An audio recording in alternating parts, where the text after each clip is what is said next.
Hello, and welcome to the Office of Youth Programs and Compliance Required Training for Regulation 01.25.18 for programs and activities that involve the participation of minors. This training applies to the vast scope of programs and activities with minors that occur through NC State University. It is designed to supplement the program-specific training necessary for your role. It should be used in conjunction with the Youth Program Coordinator Handbook, which provides additional details for risk management and safety. All resources referenced can be found at go.ncsu.edu/protection of minors. Minors are defined as individuals under the age of 18 who are not current NC State students. The terminology used throughout this training is intended to include all programs and activities that fall under the regulation. Many times, these will simply be referred to as programs. Additional definitions can be found in the regulation. This training covers the topics required by the regulation and meets the training component for compliance with the regulation. Be prepared to take notes and follow up on items that need clarification. Minors regulation training is required annually. The date of this training will be recorded upon completion. You may be asking yourself a couple of questions. First, why do I have to take this course? Well, NC State is committed to supporting a safe environment. The course is required annually and meets the compliance requirement for covered individuals per REG 01.25.18. Child abuse is prevalent. When it happens, it can cause a lifetime of pain and suffering for the individual, as well as damage to an institution's reputation, financial stability, and insurability. We provide this training to help prevent child abuse in our programs and to identify and report child abuse per North Carolina law. Second, how does this relate to your work? Well, all employees should be aware of their responsibilities and boundaries in working with minors. The information presented contributes to our mindful attention to providing a safe environment for the minors in our care.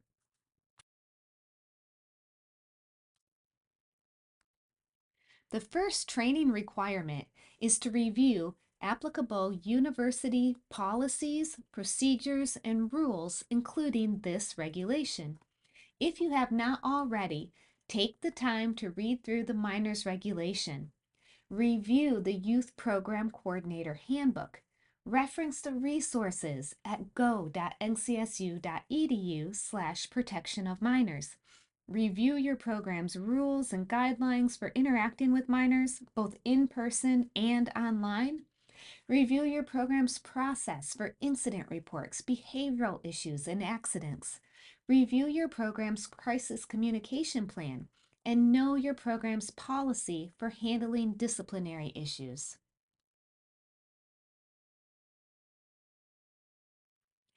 The next requirement is behavioral expectations. Appropriate conduct must be followed by all adults working or volunteering with minors through the university. Offenders operate under conditions where they have access to minors, privacy with minors, and can control the situation. The boundaries are in place to reduce these conditions and prevent abuse. Those working with minors in NC State programs or activities shall not have contact with minors in seclusion. There should always be 2 or more covered individuals present during activities when minors are present. They shall not enter a minor's room, bathroom facility, or similar area without another covered individual in attendance. Should not share accommodations with minors, with the exception of their own parents or guardians sharing accommodations with their children. Shall not engage in abusive conduct of any kind toward or in the presence of a minor. Shall not strike, hit, administer corporal punishment to, or touch in an inappropriate or illegal manner any minor.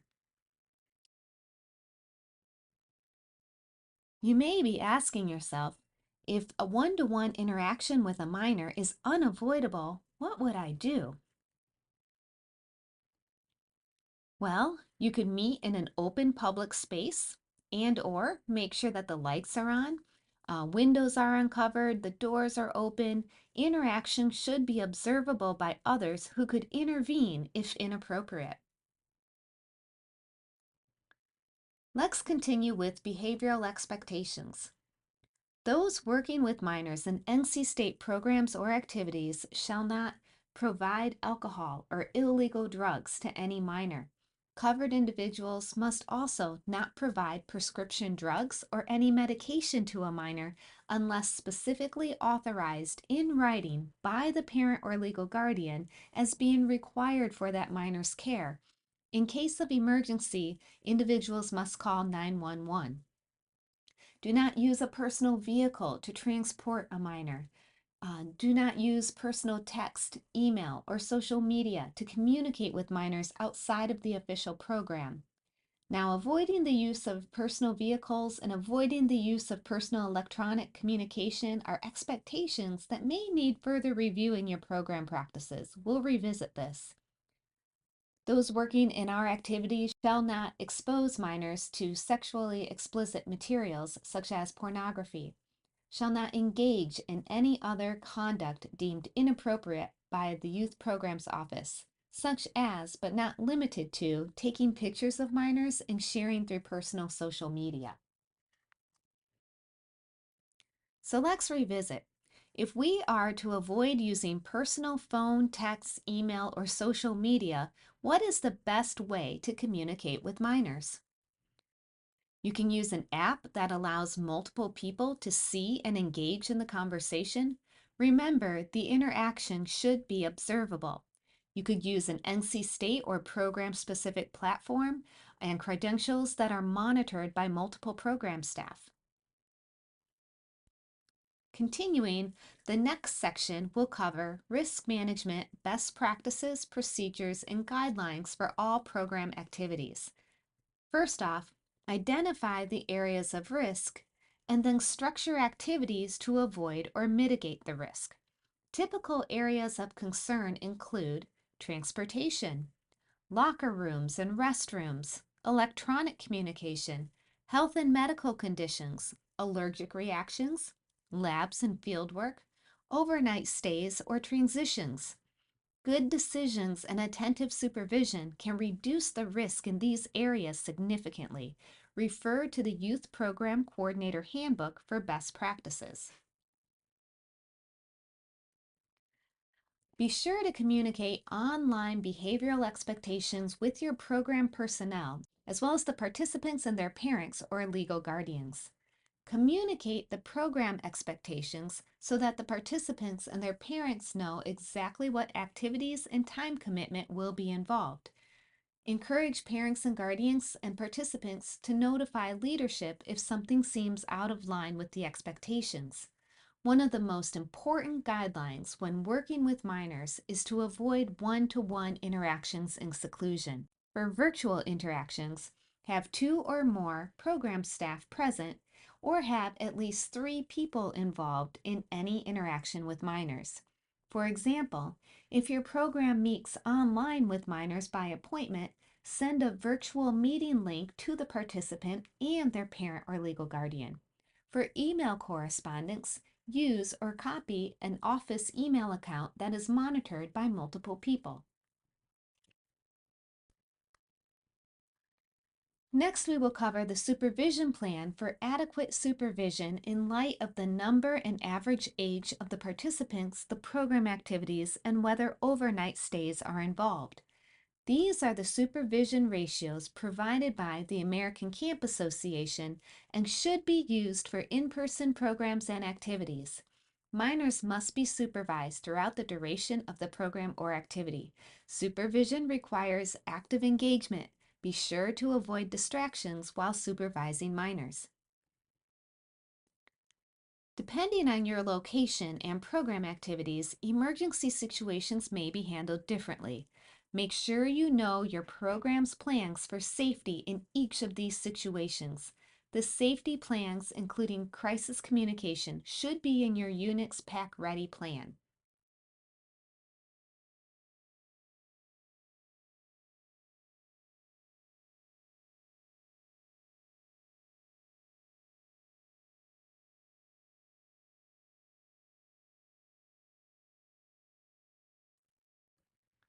Next, we will look at health and first aid.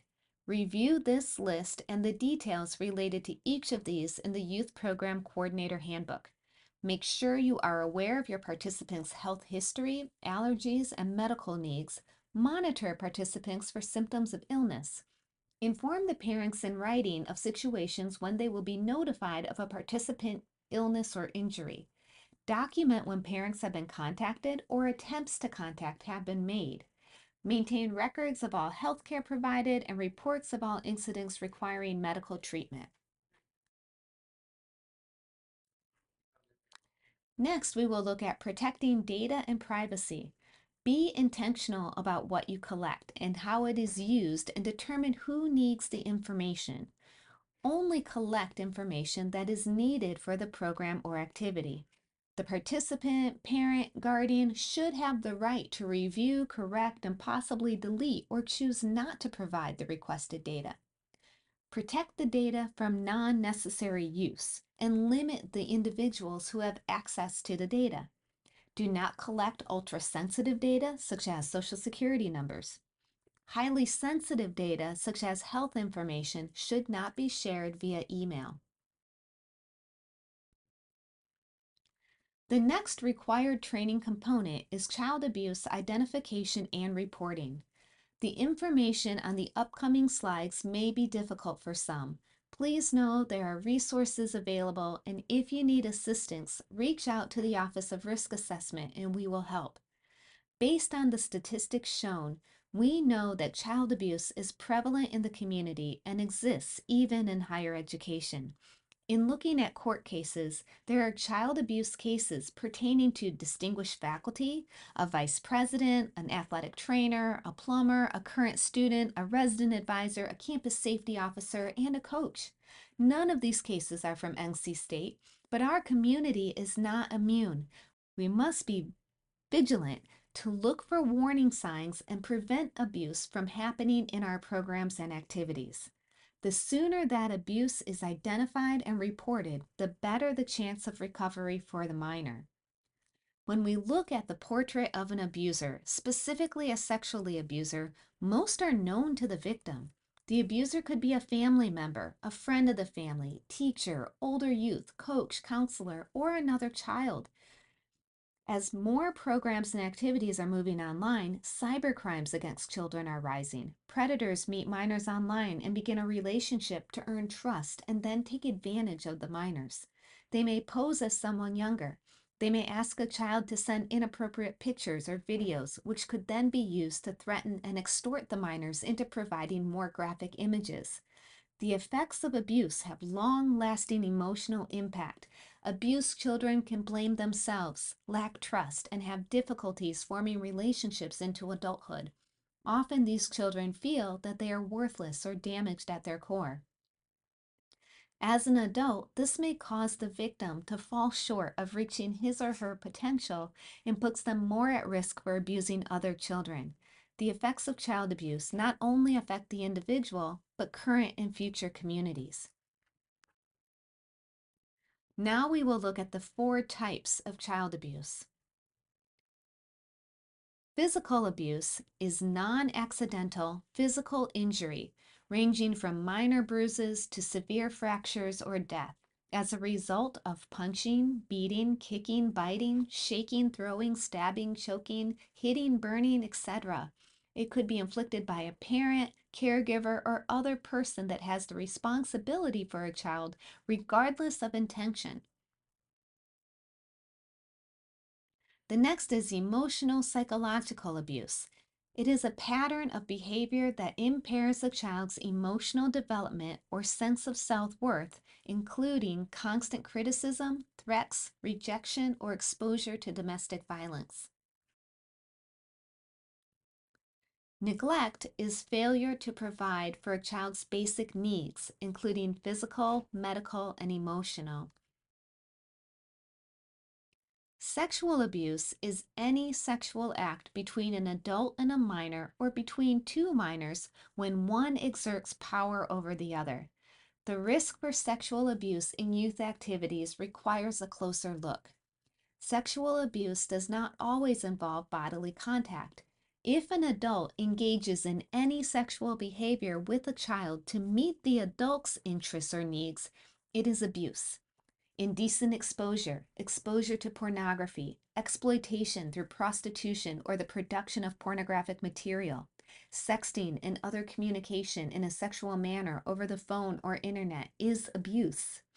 For example, an adult asking a minor to engage in sexual activity, whether in person or virtually via social media, text, or other electronic means, is a felony and must be reported. Sexual abuse can occur between members of the opposite sex or members of the same sex. It is a crime. Aiding and abetting a sexual offender is also a crime. All child abuse is an exploitation of a child's vulnerability and powerlessness in which the abuser is fully responsible for the actions. Be aware of these possible warning signs. A warning sign is an opportunity for prevention and a chance for you to recognize a risk to a minor. Abused children may display a wide range of physical or emotional symptoms. While these symptoms do not necessarily indicate that child abuse has happened, they combine to raise your level of concern about the situation. Also know that sometimes there are no warning signs. Warning signs differ by the age of the minor.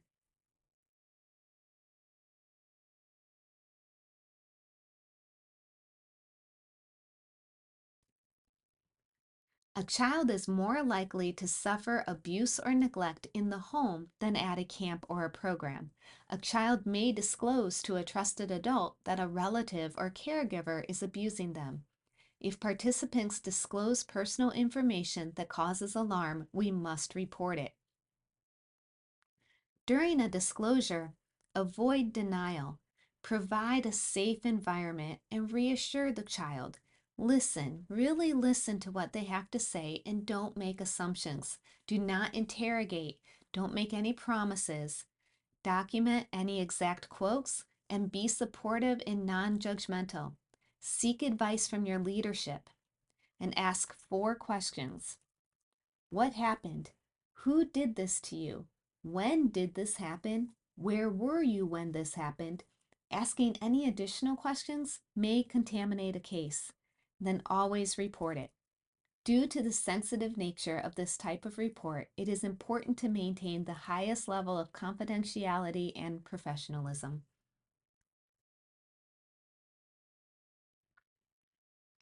Our next training requirement is to review the procedures for reporting incidents of suspected abuse, neglect, or improper conduct. It is a state of North Carolina law that any person or institution who has cause to suspect that any juvenile is abused, neglected, or dependent, or has died as a result of maltreatment shall report the case to the Director of Social Services in the county where the juvenile resides or is found. If the child is a victim of a violent offense, sexual offense, or misdemeanor child abuse, the report must also be made to local law enforcement. It is a Class 1 misdemeanor to know of abuse without reporting it or to prevent such report. On NC State's campus, you must also notify University Police and the Director of Youth Programs and Compliance.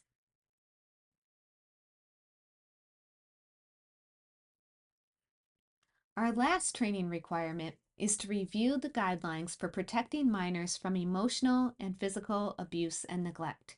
We do this by respecting the rights and dignity of all individuals, embracing diversity and ensuring all practices and activities are inclusive, being alert for peer-to-peer misconduct or bullying. There is zero tolerance for bullying.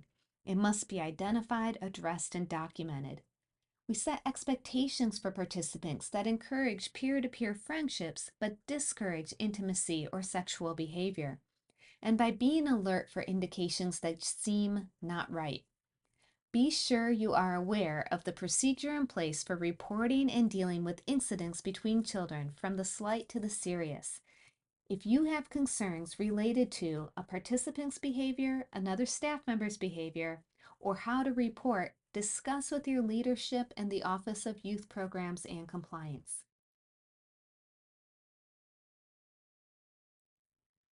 Thank you for your attention to the minors regulation training. If you are completing the training through Reporter, your next step will be to agree to the personal boundaries for working with minors in NC State programs and activities. The system may take up to 24 hours to record your completion. Once the system updates, you will receive an email certificate. If you are viewing this training outside of Reporter, be sure to follow instructions provided through your program. All the best to you and your program.